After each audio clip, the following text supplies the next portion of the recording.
A paz do Senhor Jesus Cristo, bom dia. Hoje é dia 2 de fevereiro, dia de continuar o nosso propósito da leitura bíblica. Esse propósito, nós vamos ler a Bíblia inteira em 365 dias. Hoje é o dia 80 desse propósito e nós iniciamos o primeiro livro de Samuel. A leitura é do capítulo 1 ao capítulo 3. Como de costume, nós vamos ler um texto juntos para fazer uma reflexão e ao final eu quero orar pela sua vida. Se porventura você ouvir algum barulho aí de fundo, música ou motos, teve jogo esse final de semana, o Corinthians foi campeão de um título e tá uma bagunça, mas eu espero que nada atrapalhe esse propósito em nome de Jesus. Abra sua Bíblia comigo no primeiro capítulo do livro, no versículo 9, que diz o seguinte: Levantou-se Ana, depois de haver comido e bebido em Siló, e, enquanto o sacerdote Eli estava assentado em uma cadeira junto a um pilar do templo do Senhor, ela, com amargura de alma, orou ao Senhor e chorou abundantemente. E fez um voto, dizendo: Senhor dos exércitos, se atentares para a aflição de tua serva e te lembrares de mim, e não te esqueceres da tua serva, mas se deres à tua serva um filho varão, eu o dedicarei ao Senhor todos os dias de sua vida, e não passará navalha sobre a sua cabeça. Enquanto ela orava assim incessantemente diante do Senhor, observava Eli o movimento de seus lábios. Ana, porém, falava em seu coração, e somente seus lábios se moviam. A sua voz não se ouvia. Eli a teve por embriagada. Então lhe disse Eli: Até quando estarás embriagada? Aparta de ti teu vinho. E Ana lhe respondeu, dizendo: Não, senhor meu, eu sou uma mulher atribulada de espírito. Não bebi vinho, nem licor, mas derramei minha alma diante do Senhor. Não tenhas tua serva por uma mulher ímpia, porque pela abundância de minha angústia e de minha aflição falei até agora. Eli respondeu e disse: Vai-te em paz, e o Deus de Israel te outorgue a petição que lhe fizeste. E ela disse: Ache tua serva graça diante de teus olhos. Foi a mulher por seu caminho e comeu, e não mais esteve triste. Amém? Esse início do primeiro livro de Samuel, nós vemos muitas histórias e muitos relatos que têm um grande potencial de ensino para nós. Porém, essa história de Ana fala comigo de uma forma especial, porque traz um ensinamento muito precioso sobre a vida cristã e o sacerdócio. Hoje em dia não existem mais sacerdotes como nessa época, mas todos nós somos sacerdotes da nossa casa.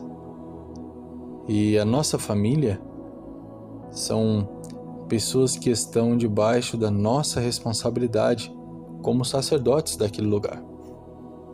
Então, é de nossa responsabilidade interceder por esse povo, sacrificar por eles e buscar a graça do Senhor sobre a nossa casa, buscar pelo perdão de Deus, buscar pela misericórdia de Deus, pelo livramento de Deus para cada uma dessas pessoas.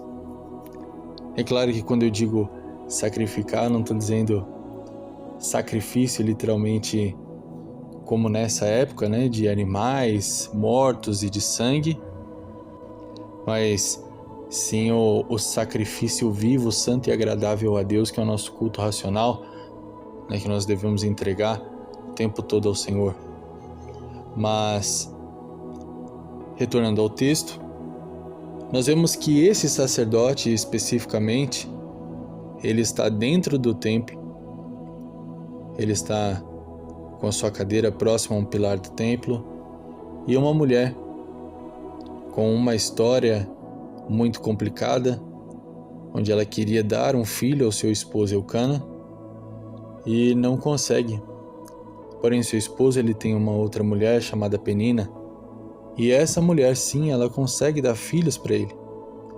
E essa situação em si já é embaraçosa para ela, porque uma mulher que não conseguia gerar naquela época era considerada uma mulher quase que inútil.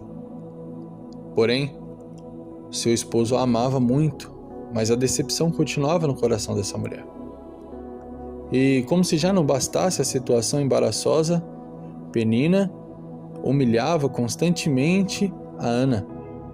E Ana orava a Deus para que Deus mudasse essa situação, para que Deus desse um filho para ela.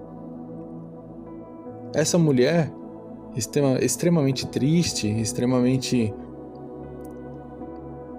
oprimida, ela entra no templo com o intuito de se derramar aos pés do Senhor, porque o seu coração está muito triste. Então, ela com amargura de alma, como está escrito no versículo 10, ora a Deus e se derrama, ela chora abundantemente, e essa palavra é muito forte.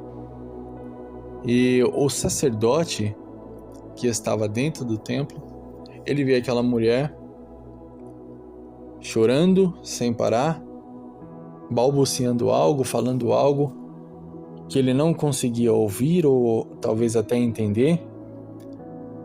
E o relato desse texto nos diz que a oração dela foi um voto poderosíssimo diante de Deus, porque ela diz: Senhor, eu não tenho um filho ainda, mas se o Senhor me der, eu vou entregar ele para o Senhor, e todos os dias da vida dele vai ser teu, e ele vai já nascer diante de um voto a qual não vai passar navalha na cabeça dele. Então é uma oração muito poderosa, uma oração cheia de propósito, cheia de entrega ao Senhor. Ela está se derramando, ela está colocando tudo que tem dentro do coração dela, buscando desesperadamente para que Deus mude essa situação triste e opressora que ela vive. Porém, aquele sacerdote dentro do templo, ele olha aquela mulher chorando sem parar, balbuciando algo, e já logo pensa: essa mulher está bêbada dentro do templo. Quando nós olhamos a vida desse sacerdote, era um homem que tinha 2 filhos, que exercia o sacerdócio de forma incorreta.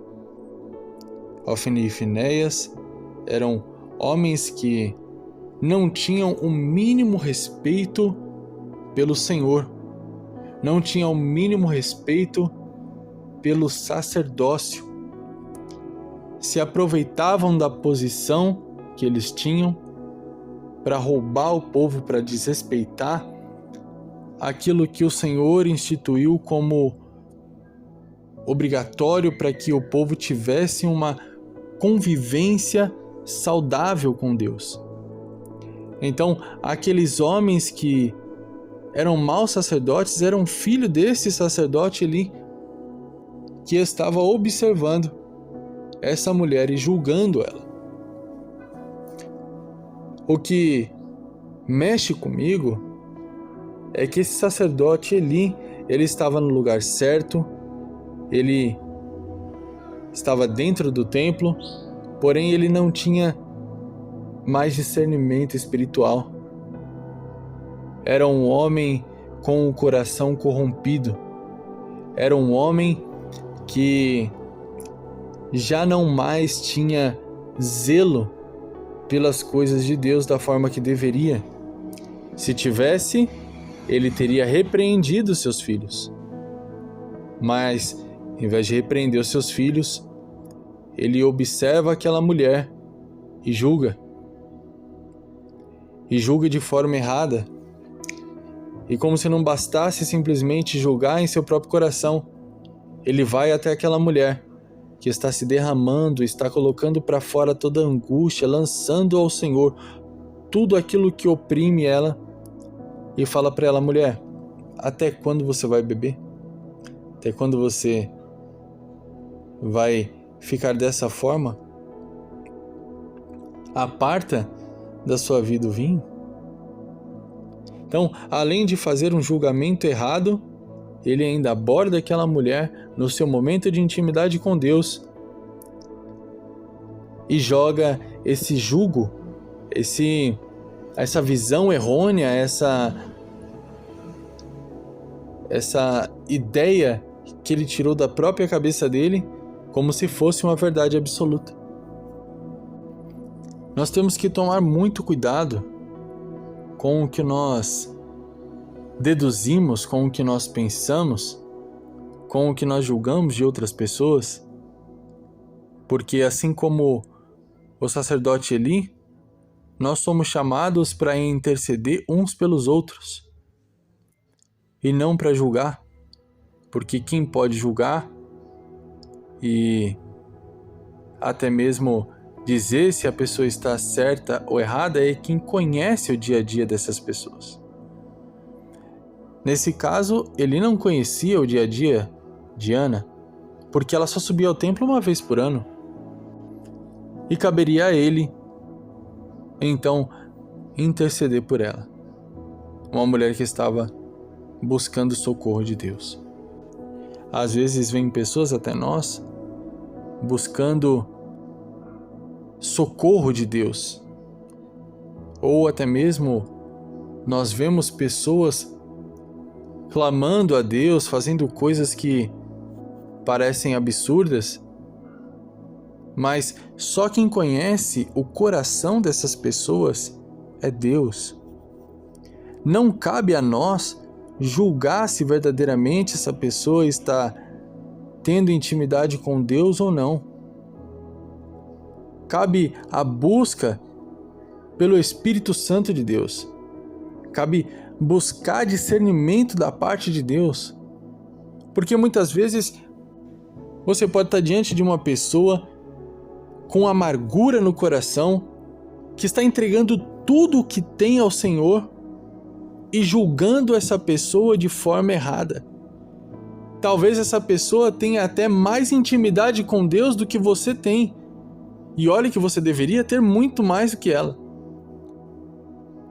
Mas a falta de posicionamento, a falta de discernimento, de intimidade com Deus, pode te fazer julgar alguém errado. E aí o problema não é somente o julgamento errado, que já é um absurdo, que já é algo muito grave. Porque com uma palavra dessa, se essa mulher não soubesse que verdadeiramente o Senhor pode fazer algo maravilhoso na vida dela, esse sacerdote poderia ter matado espiritualmente essa mulher. E isso já é terrível. Mas o pior de tudo é que para chegar ao ponto de julgar errado alguém, chegar ao ponto de assumir esse papel de Eli, estando dentro do templo e julgando as pessoas de forma errada, sem fazer aquilo que lhe compete, que é interceder, para chegar a esse ponto, muitas coisas estão erradas. Na vida pessoal, no posicionamento familiar, porque a vida de Eli ela é uma só. Não existe o Eli sacerdote e o Eli pai. O Eli é sacerdote e pai. E a vida pessoal dele reflete a intimidade que ele tem com Deus. Então, ele não tem intimidade com Deus, logo a família dele está bagunçada. Por isso os filhos dele não têm intimidade com Deus. Desrespeitam tudo aquilo que deveriam zelar. Em vez de serem homens que honram a Deus e servem a Deus com dedicação, eles desfrutam das ofertas e dos sacrifícios que são somente de Deus, porque não têm o mínimo respeito. E isso é uma falha de instrução, porque se Eli tivesse posicionado espiritualmente, ele teria voz ativa para repreender os seus filhos e até mesmo, se fosse necessário, retirar eles da posição de sacerdote. Mas o fato dele não ter discernimento, dele ter uma vida espiritual fraca, longe de Deus, faz com que ele não saiba se posicionar dentro do propósito de Deus, até mesmo dentro da sua casa. Então, existem discussões, existem bagunças, existem problemas que, se você tiver uma vida espiritual estruturada, uma vida espiritual verdadeiramente ativa, uma vida espiritual verdadeiramente conectada ao Senhor, esses problemas acabam. Porque com a conexão com Deus, com a verdadeira dedicação, vem junto a autoridade de Deus, o discernimento, a estratégia. Então a grande lição que fala ao meu coração fortemente nessa palavra é que muitas vezes, se eu estou vendo muitos erros nos outros, é sinal de que eu mesmo estou mais errado do que imagino. É sinal de que os meus olhos já não têm mais a pureza que deveriam. É sinal de que talvez eu não esteja posicionado como o Senhor espera que eu esteja. Então, que essa palavra sirva de exortação, que ela traga o sentimento de autoanálise para que você possa avaliar se verdadeiramente está vivendo de acordo com a vontade de Deus. E se não estiver, glória a Deus, porque você notou isso agora. Se arrependa de qualquer erro que tenha cometido. Conserte os seus caminhos. Ore a Deus. E eu tenho certeza que Deus, Ele vai rasgar os céus e vai abençoar poderosamente a sua vida. Amém? Vamos orar? Deus, em nome de Jesus Cristo, eu quero te agradecer, Pai, por esse dia. Quero te agradecer por essa palavra maravilhosa que o Senhor falou comigo. Quero te agradecer, Senhor, por cada uma das pessoas que estão junto comigo nesse propósito. Que o Senhor venha abençoar a vida de cada uma delas, que o Senhor venha revestir cada uma delas com o teu poder, com a tua graça, com o teu Espírito Santo. Eu te peço, Senhor, que o teu Espírito Santo toque do alto da cabeça até a planta dos pés de cada uma delas, trazendo discernimento, trazendo, Senhor Jesus Cristo, sabedoria, Pai, trazendo, meu Deus poderoso, visão espiritual, que elas possam enxergar além daquilo que é físico, que o Senhor, meu Pai, venha direcionar os passos dos teus filhos, que o Senhor venha trazer pessoas que precisam conhecer mais de Ti, para que cada um de nós possamos Te apresentar da forma que o Senhor é, maravilhoso, amoroso, sempre pronto para perdoar e para transformar vidas. Um Deus zeloso pela sua palavra, que nós possamos refletir para essas pessoas o zelo que o Senhor tem pela Tua palavra, sendo nós também zelosos pelaquilo que o Senhor fala, pelaquilo que o Senhor nos orienta a fazer, pelaquilo que o Senhor nos direciona. Pai, que o nosso coração esteja firmado no Teu propósito e que os nossos olhos sejam luz, para que tudo onde nós olharmos, nós possamos enxergar com a luz do Senhor, com o olhar que enxerga o Teu poder transformador, para que dessa forma nós estejamos sempre prontos para interceder, para abraçar, para cuidar e também, se for necessário, para repreender, mas repreender da forma certa, direcionado pelo Teu Espírito, para que essa repreensão não traga morte espiritual, tristeza, amargura, mas para que essa repreensão traga vida e vida em abundância. Em nome de Jesus eu te agradeço, crendo que o Senhor vai fazer infinitamente além daquilo que eu pedi ou pensei. Amém. Que Deus te abençoe. Até amanhã.